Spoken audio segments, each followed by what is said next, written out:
I have come here to chew bubblegum and kick ass. And I'm all out of bubblegum. And that's what we hope the New York Giants are going to do tonight against the Carolina Panthers. This is Tim, this New York Giants Straight Talk, powered by Online Big Blue LLC. Oh, we're going to be at the game tonight. I can't wait. Going with a couple of compadres. And it's going to be fun. It's going to be interesting because you know what? It's game number 2. Now, back in the day when you had 5 preseason games, the preseason, you could stretch out the preseason a little bit more. You could play your starters. You wouldn't really play your starters into the third quarter until about game 3, and then you play your second teamers in game 4, and then play your Home Depoters in game 5, and your bubble, your roster bubble guys. Now with basically only a limited preseason, this is kind of your biggest dress rehearsal because you're probably not going to play a lot of guys against the Jets. You're going to probably see your starters go into. Hopefully, I would hope the second quarter, to get these guys some game reps. Because I've said it before, we've seen the NFL get extremely sloppy the first 3 weeks of the season because no one's using preseason for what it was meant to be for, which is tuning up your guys, getting them ready, getting their game reps, getting the action so you're crisp that first week of the season. A lot of the teams that prepare for the preseason like they did back in the 80s and 90s and early 2000s are usually the ones that jump out of the gate pretty quick. We've pointed out over the time how teams that that did not play their first or second teamers in the preseason looked a little sloppy in the first couple of weeks. So let's hope that the Giants going up against the Carolina Panthers play some of their guys into the second quarter. I know you're always concerned about injuries, but injuries happen. Injuries occurred. It's called football. The unofficial depth chart came out for today's game. The offensive line is what I focused on a little bit here, but you got your wide receivers look like they're going to be Isaiah and Paris Campbell, and of course with Darius Slayton, they're going to be backed up by Jalen Hyatt, and you have, let's see who else is on, Sterling Shepard. I don't know if Sterling Shepard's active today, but you also have David Sills, Colin Johnson. You got Cole Beasley backing up Paris Campbell, Jameis Crowder backing up Cole Beasley. I think Crowder should make the team over Beasley, and it's not because I don't think Beasley's washed up. I think, he's got a little bit left in the tank, but if you're looking for more of a big play capability, you should probably go with Crowder, and Crowder can actually play special teams. The offensive line, of course, you got the right tackle sitting there with Evan Neal. You also have Glowinski is going to be at the right guard. Center is John Michael-Schmitz Jr., of course, and then the left guard is going to be Bredesen, and then you can also have Andrew Thomas. Now, of course, Evan Neal was cleared to play. I think, as much as you want to see Joshua, as much as you want to see other people playing, I think your guys are going to be Neal, Glowinski, Schmitz, Bredesen, Andrew Thomas. I think that's going to be your offensive line going into the season. I don't think Joshua's quite there yet. Matt from Connecticut, poor Matt. Oh, I just want to see 74 cut. Same with Corey Cunningham. But you know what? You got to start scanning the waiver. All I'm going to tell you about this, when the Giants get ready to get down to 53, if you are, and we've said this many times before, if you are anywhere between position 49 and 53 on that roster, don't unpack your bags. Because the Giants need offensive line help, the Giants need linebacker help, and I think that's the situation we kind of need to look at. But the offensive line is going to be. I'm not going to say they're going to be tested tonight, but it's going to be interesting to see what type of continuity they have working together and how they can keep a clean pocket for Daniel Jones and Tyrod Taylor and the Tommy DeVito, because they didn't do a very good job last week. They really didn't. And this is going to be an interesting mixture because, like I said, I think this is going to be the starting lineup. And then, of course, you have Saquon Barkley, Matt Breida, and then we have Gary Brightwell backed up by Eric Gray and James Robinson and Mr. Corbin. Eric Gray needs to show something. I'm hoping that game in Detroit was not a harbinger of things to come with him. He looks slow of foot. I said it before, even him coming out of college, he's a bowl. I refer to him more as a bowling ball back. You got to get him rolling downhill. If he's not, I don't know. I'm a little concerned about his vision in reference to picking the spots and following his blocks. So, and like I said, I just didn't see that burst. And I said it, and I've said this a million times before. If he does not find that burst, if he does not find that way to get into that second gear, he's never going to get through the line.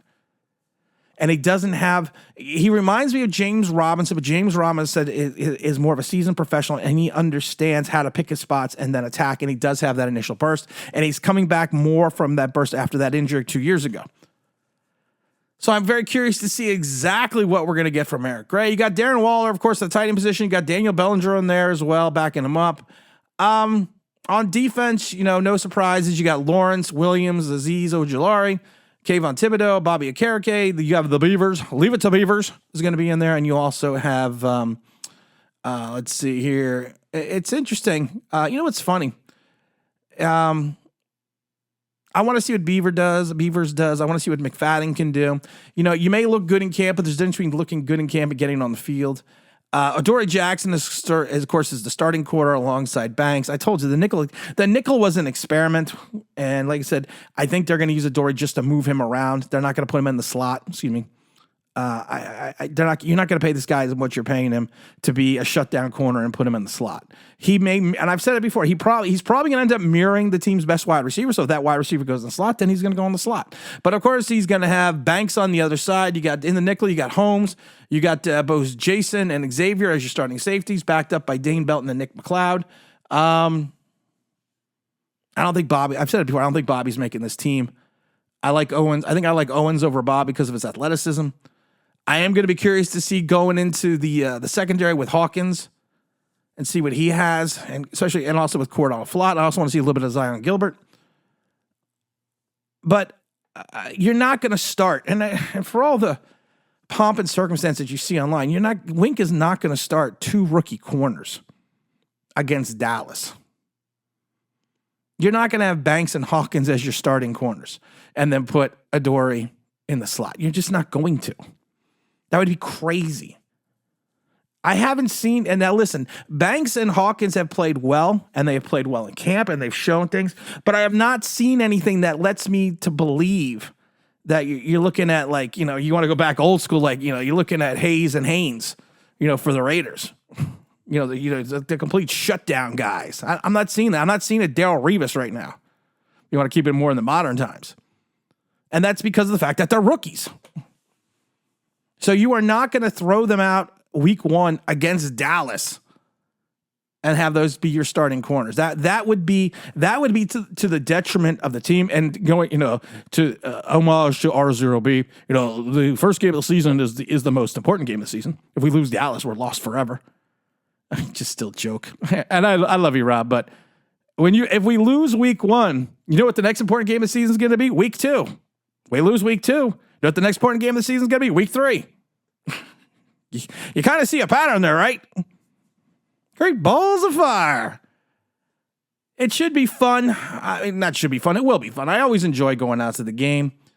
I'm just trying to see who else I really want to take a look at today.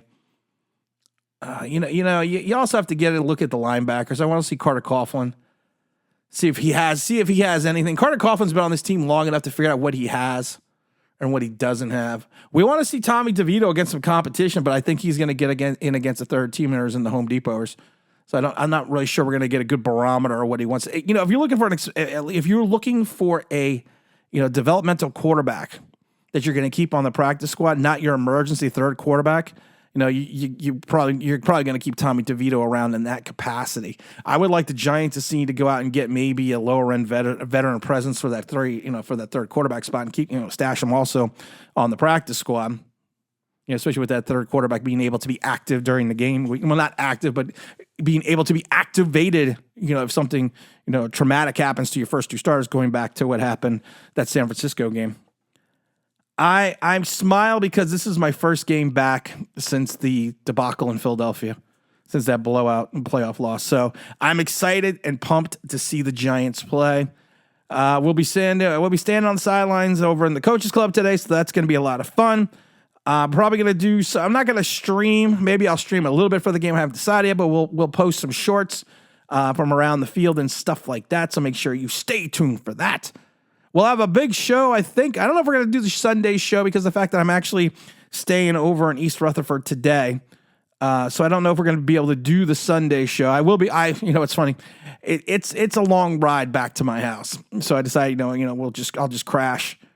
And I think about it and I laugh. I was like, was it really worth it? Because I'm probably have to get up like 6 o'clock in the morning to drive home because I got a lot to do this weekend. You got school coming up, starting for a bunch of kids in a couple of weeks, so we also got to take care of that here at the OBB house. And again, this is Tim. This is New York Giants Straight Talk. Don't forget to like, don't forget to subscribe, don't forget to ring that bell because you want to know why. That'd be awesome.